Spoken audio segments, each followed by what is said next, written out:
All right, I just got done fellowshipping with my elder for a minute, and I want to go ahead and finish this a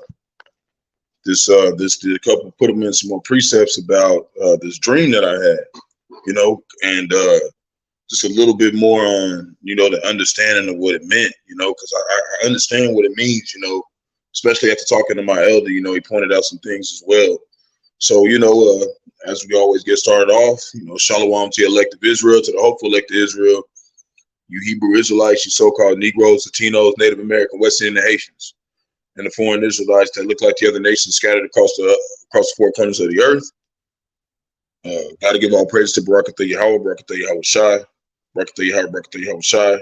Got to give all praises to Yahawah, Bahasham, Yahawashi, Bahasham, Rawchaa, Qadash.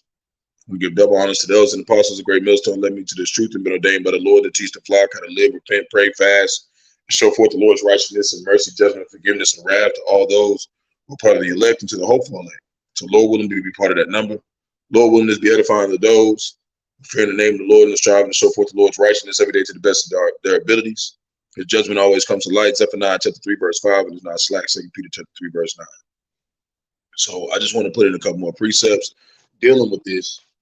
Because basically, when it talked about, how I was talking about the Jake, he had no shirt on, right? But he had his pants on, okay? And like, basically, that was like representing like a 2/3. They're naked to this truth, like they don't understand. You see, so that's why they're doomed, But I'm gonna put in this. And that's why Elder Apostle Ramlan was saying earlier today, he was saying, fuck the 2/3. And really, it's like that. Fuck them niggas, That's really how we are. We're like, fuck them, So I don't want to get anybody to get twisted to think just because I said yesterday, ultimately we love the 2/3. I wasn't saying that. I'm saying ultimately they're going to be our kids and we're going to love those kids. But those spirits of the 2/3, they're fucking gone forever, okay? Because when them kids come out, they're going to wake up and they're going to not be them 2/3. They're going to be Israel. Okay, these 2/3, these people are going to be destroyed, and these spirits are never going to exist again. Okay, there's not going to be no more evil on the earth. That wickedness is going to be purged out of it. So this is a couple precepts, that I wanted to put in.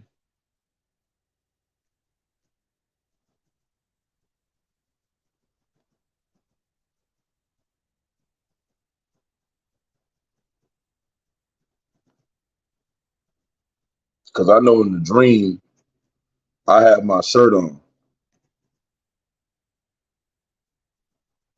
and even when I was asleep, I had my shirt on. I just laid down for a second. But right here, this is Revelations chapter 16, verse 15. And it reads, behold, I come as a thief. Blessed is he that watcheth and keepeth his garments, which is his truth. And he didn't have his garments on. He didn't have his clothes on. So at least he walked naked. And that's kind of what that represented. He was a Jake. And he had no shirt on, but he had his pants on. But he had no shirt on, And they see his shame. And that was his shame. That was me seeing his shame. And he was in their shame face. He was like, man, we can't get out of here. We fucked. That's how they think about here. They don't think we can really find a way out of here, and they're stuck here forever. So they might as well just trim their ways to seek recognition from the so-called white man. And like I said, that fourth room that I seen is it's basically because all the places, all the houses, they look like almost like because okay, I'm Jake. Okay, in the scary movies, in the scary movies, you know how Jake is. We're not gonna fucking go in there. We're not gonna fucking go in there. Okay, we're not going in there looking and being all curious. Okay, we're not Edomites. We're not doing that weird ass shit. Okay, I pulled up in that first house and I seen shit and was like, nah. Okay, I don't belong here. Okay, this isn't where I went to sleep in. Like, I don't belong here. This is not my place. So I didn't go in there looking around in their place or nothing like that. I just tried to wake up out of it. And this is the next precept that I want to bring in about it.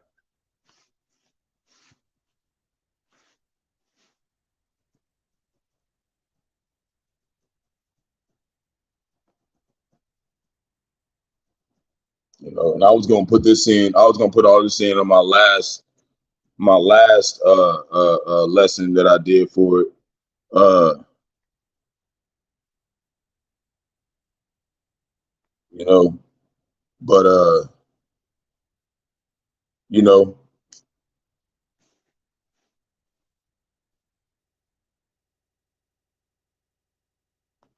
my last little testimony. I was gonna put it in there, but my elder called, so I needed to go talk. I need to go do that first. You know, the brotherhood's first over anything. You know, the brotherhood. You know, because the brotherhood is basically Yahawah, Bahasham, Yahawashi. You know, his body. You know, of people that he's quickened his spirit into. So it's very important that we report to them, put them first over whatever we're doing. So this is Ecclesiasticus 19, verse 8. It said, whether it be friend or foe, talk not of other men's lives.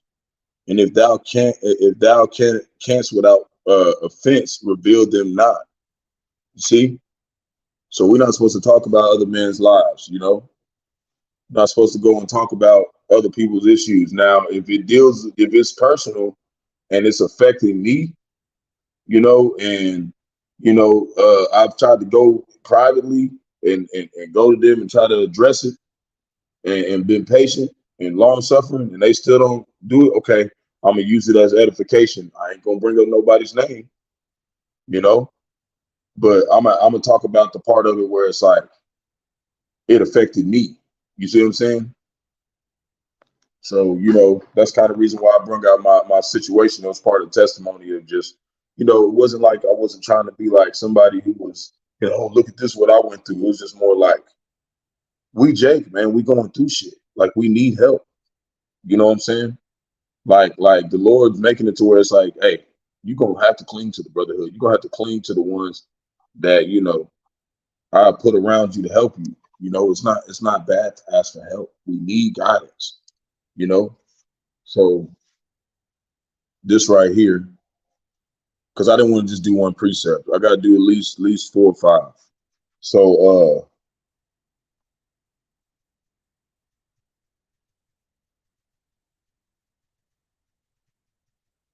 but like I said, that was what I was thinking when I was in those dreams. I was like, these ain't my houses. I don't need to be walking around these motherfuckers. I don't need to be going in there being all nosy and trying to see what the fuck they got in there. They look like some nicely furbished houses. But I was like, nah, that ain't right, because it said you're not supposed to be getting into other men's affairs, getting in other people's business, being a busybody, going around looking in other niggas' shit. Okay. So I didn't do that in the dream, because I had them precepts in me, you know. But this is Ecclesiasticus chapter 20, verse 32, and it reads, necessary patience in seeking the Lord, Yahweh Bahasham Yahawashi, is better than he that leadeth his life without a God. Okay. So, you know, we need our guidance. We need guidance. We need that leadership, to follow, you know.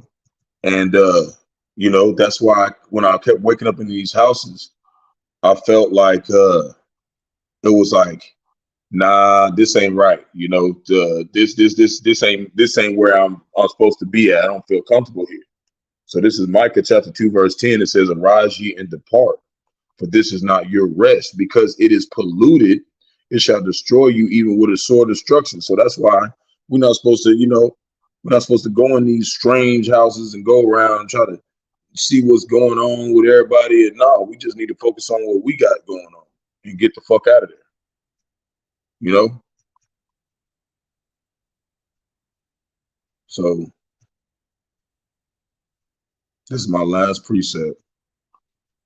I know it's late.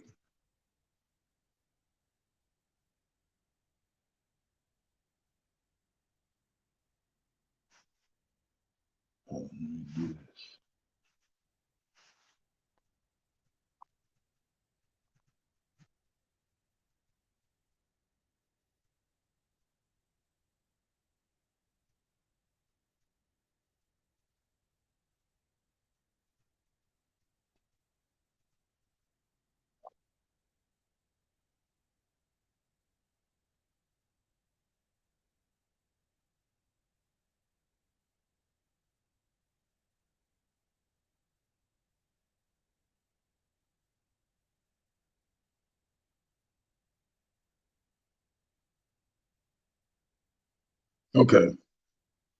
So this is my last precept. This is Jeremiah chapter 51, verse 6. It says, flee out of the midst of Babylon. This is the spiritual fleeing, like, and that's why I spiritually had this dream, about being stuck in these Babylonian houses. And the last one, it's all these leather doors, and it looked like them doors. They said looked like it said like Coogie on them.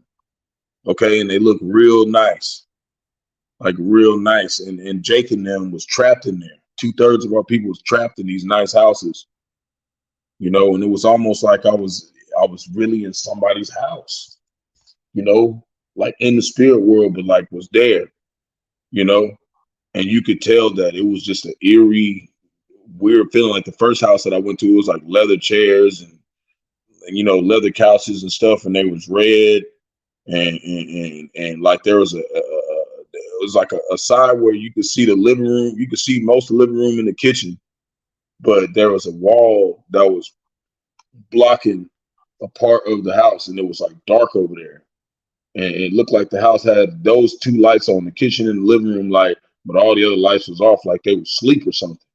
And I was like, no, I'm not going in there. Fuck all that. You know what I'm saying? I'm not doing that. But it says, flee out of the midst of Babylon and deliver every man his soul. Be not cut off in her iniquity. For this is the time of the Lord's vengeance. He will render unto her a recompense. And that's what's coming. It's going to be mass death and a lot of stuff that's happening, So we're to come out of this place, but Jake couldn't come out. Jake was stuck in that motherfucker. He was like, we can't get out. And he was like, you got to punch me in my face or something so we can wake up. I said, nah, man, fuck all that. Okay. I had to call. That's one of the first dreams I've had. I had to really call on Bahasham and Yahawashi to wake me up. I've always been someone who can wake myself up. And of course, it wasn't me doing it the whole time. It's been the Lord. But now he's calling me deeper into this faith to be, now you gotta, start calling on my name more, start calling on my name and depending on me more, because I've always been a person to try to handle my own problems, and I still do to this day. But I always pray to Yahawashi that he guides me through those problems now and strengthens me to get out of them. So that's just my second part too. Before I go get these news articles ready, I know it took a while. I had to go, every time I get talking to my elder, we always we're gonna talk for a little bit, end up being like an hour, just it's always like that conversation with the brotherhood. It's always a blessing to be able to talk to like-minded men, especially the ones that have authority over me. I learned so much through them conversations, because he shared a couple of dreams that he went through. Like he told me one dream that was real edifying, but I don't want to talk about it. I'd rather have him talk about it, or I have to have him say it's okay for me to talk about it, because, that's his dream. So, the water for tuning in, wild ball, Lord willing, we'll be able to get into these news articles tonight and, keep watch. So, shalom.